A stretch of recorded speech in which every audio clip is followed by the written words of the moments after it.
ओम श्री विष्णवे नमः। आइए जानते हैं गुरुवार व्रत करने की विधि। केला खाना चाहिए या नहीं गुरुवार के दिन, संपूर्ण रूप से आपको जानकारी मिलेगी उद्यापन तक की, तो अंत तक बने रहिएगा। शास्त्रों में इस व्रत की महत्वता सबसे अधिक कही गई है। मात्र 16 गुरुवार का अगर आप व्रत कर लेते हैं तो पुत्र का वरदान, सौभाग्य का, पति की लंबी उम्र से यह जुड़ा हुआ व्रत होता है। प्रतियोगी परीक्षा में उन्नति होती है, मनचाही विवाह की कामना और सभी तरह के सुखों की अनुभूति मात्र इस व्रत को कर लेने से अपने आप में यह सबसे प्राचीनतम व्रत कहा गया है, जो कि जीवन के रोग, दोष, कष्ट, संकट, पीड़ा की मुक्ति के लिए जाना जाता है।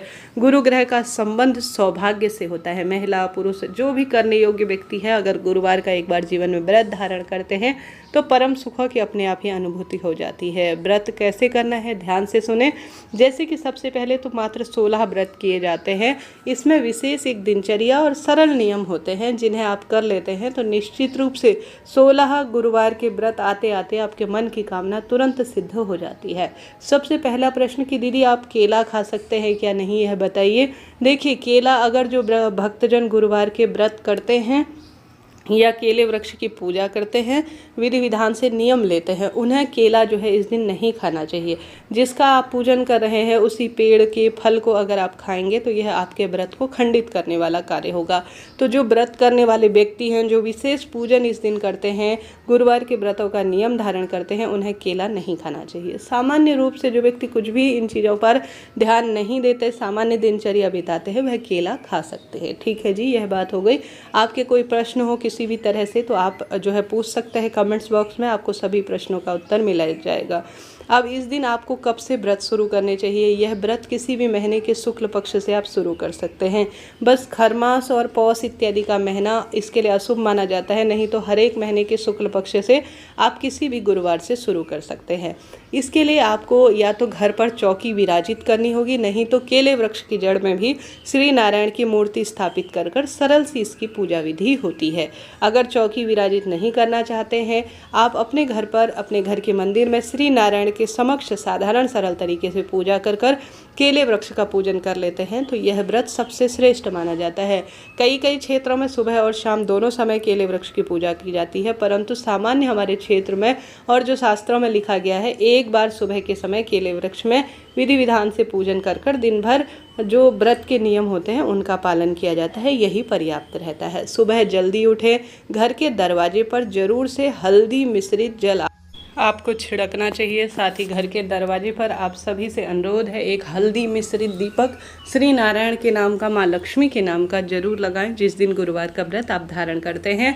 स्नान के पानी में 1 चुटकी हल्दी डालकर शरीर के रोगों का नाश हो ऐसी प्रार्थना करते हुए और मेरे मनवांछित कामना पूर्ण हो ऐसी प्रार्थना करते हुए हल्दी मिश्रित जल से आप स्नान करें।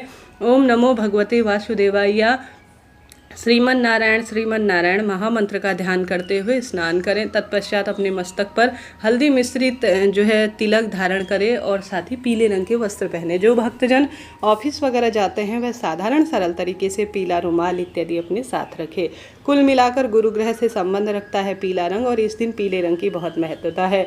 अपनी पूजा की थाली में पीले चने की दाल, गुड़ का टुकड़ा और विशेष केला इत्यादि रखें। साथ ही 1 चुटकी हल्दी इत्यादि अपने जो कटोरी है उसमें रख लीजिए। गोल बत्ती का घी का दीपक और विधि विधान से गुरुवार व्रत कथा का आप श्रवण करते हैं तो वह अपने साथ रखें।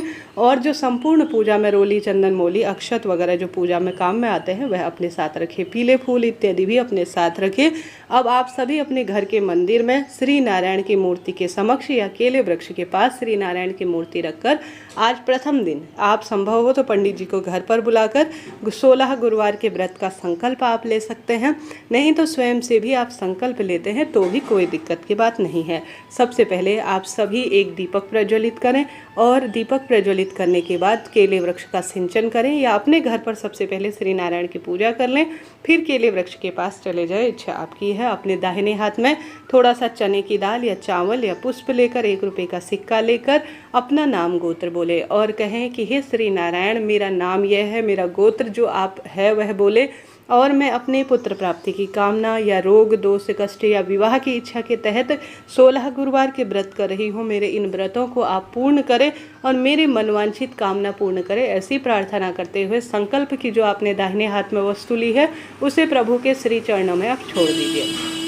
ठीक है, इस तरह से आपको पूजा कर लेनी है। उसके बाद आप सभी विधि विधान से प्रभु को, जैसे आप पूजा करते हैं, रोली, चंदन, मूली, अक्षत वगैरह समर्पित कर गुड़, चना, केला का भोग लगाकर, पीली वस्तु का भोग लगाकर विधि विधान से पूजा कर लीजिए। इसके बाद केले वृक्ष की जड़ में कच्चा दूध, हल्दी मिश्रित जल आपको समर्पित करना चाहिए और गोलबत्ती का घी का दीपक वहाँ पर लगाकर वहाँ पर भी गुड़, चने का आप भोग समर्पित करें। साथ ही केले वृक्ष की 5 या 7 परिक्रमा आप कच्चा सूत लेकर करते हैं तो अत्यधिक शुभ और श्रेष्ठ इसके परिणाम मिलते हैं। इसी तरह तुलसी माता का भी आप पूजन जरूर करें। यह गुरुवार व्रत का सबसे अच्छा नियम होता है कि श्री नारायण की पूजा की जाती है, उसके बाद केले वृक्ष और तुलसी माँ का भी पूजन विधान करना आवश्यक है। किसी कारण से केले का पौधा आसपास नहीं है तो तुलसी माता पर भी आप पूजन कर लेंगे तो भी इसे पर्याप्त माना जाएगा। अब इस दिन आप सभी को बार बार मुँह जूठा नहीं करना है। एक बार जब आपकी पूजा विधि, उपाय इत्यादि नियम हो जाए, कथा वगैरह आप श्रवण कर ले तो अच्छी तरह से एक जगह बैठकर आप फलाहार ले सकते हैं, चाय पानी पी सकते हैं, परंतु बार बार दिन भर में मुंह को जूठा ना करें, यह शुभ और श्रेष्ठ नहीं माना जाता है। एक बार बैठकर चाय पानी, दूध, दही, छाछ, फलाहारी वस्तु आप खा लीजिएगा, कोई दिक्कत नहीं है। पूरे दिन भर में जो छल कपट इत्यादि से दूर रहे और सुख समृद्धि का भगवान से प्रार्थना करें। ओम नमो भगवते वासुदेवाय महामंत्र का दिन भर जाप करें और ज़्यादा से ज़्यादा भगवत चिंतन में अपना समय व्यतीत करें। इसके बाद आप सभी जब शाम होने लगे तो केले वृक्ष और तुलसी में दीप लगाएं और पूर्ण रूप से भगवत चिंतन दिन भर में करें। दिन भर में आप जो है नहाने के जो पूर्ण रूप से साबुन, शैम्पू इस दिन इस्तेमाल ना करें।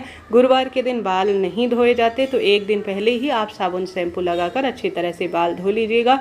व्रत का सबसे अच्छा विशेष यह नियम है कि बुधवार की रात्रि को प्याज लहसुन नहीं खाना है। तामसी चीज़ें घर पर ना बनने पाए, इस बात का ध्यान रखें। जैसा खाए अन्न वैसा हो जाए मन, ऐसा शास्त्रों में वर्णित है।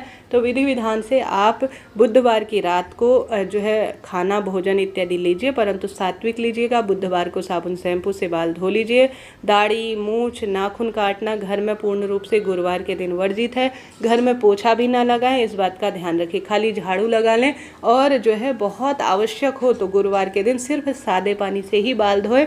साबुन शैम्पू गुरुवार के दिन प्रयोग करना पूर्ण रूप से वर्जित माना जाता है। इस चीज़ का आप ध्यान रखें। जल्दी उठना इस व्रत का नियम है। घर की साफ सफाई अच्छी तरह से करें परंतु पोछा इत्यादि न लगाएं। घर के पुरुष भी, जो भी भक्तजन है, व्रत करें या ना करें परंतु गुरुवार के दिन दाढ़ी, मूछ, बाल इत्यादि कटाना, साबुन शैम्पू का इस्तेमाल करना पूर्ण रूप से वर्जित माना गया है। इस व्रत का सबसे विशेष नियम यह होता है। तो इस 3 चीज़ का आप ध्यान रखें। पूरे दिन भर में भगवान का चिंतन ज़्यादा से ज़्यादा करें। अब इस दिन दान करने की सबसे श्रेष्ठ विधा यह है कि इस दिन गौ माता को गुड़, चना, केला जरूर खिलाएं।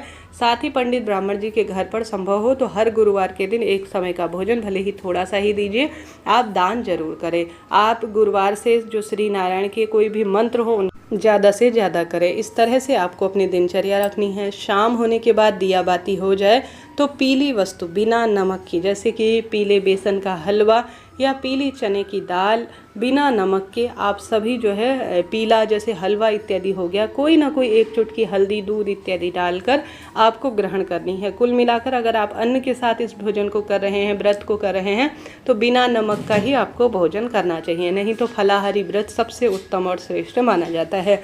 इसके बाद जब 16 दिन पूर्ण हो जाए, या तो 17वें जो गुरुवार है उस दिन आप उद्यापन करें या 16वें गुरुवार की शाम को आप कोई उद्यापन कर लेना चाहिए। घर पर पंडित ब्राह्मण जी को बुलाकर आप इस व्रत का उद्यापन कर सकते हैं। वह हवन कर देंगे और एक समय का भोजन पंडित ब्राह्मण जी घर पर आकर कर लेंगे तो यह अहोभाग्य होता है। कहा जाता है घर पर ब्राह्मण देवता के कदम पड़ना, उनके द्वारा भोजन ग्रहण करना ही अपने आप में व्रत का एक सुंदर अनुष्ठान कहा जाता है। किसी कारण से पंडित जी घर पर नहीं आ पाते हैं तो आप गुरुवार के व्रत के दिन बच्चों को भोजन कराकर पंडित ब्राह्मण जी के घर पर एक समय का भोजन, जिसमें पीले वस्त्र, चने की दाल, केला और अपनी क्षमता सामर्थ्य अनुसार पीली वस्तु का दान कर अपने व्रत का आप जो है पूर्ण रूप से जो उद्यापन कहा जाता है उसे कर लीजिएगा। इस तरह से यह कार्य किए जाते हैं।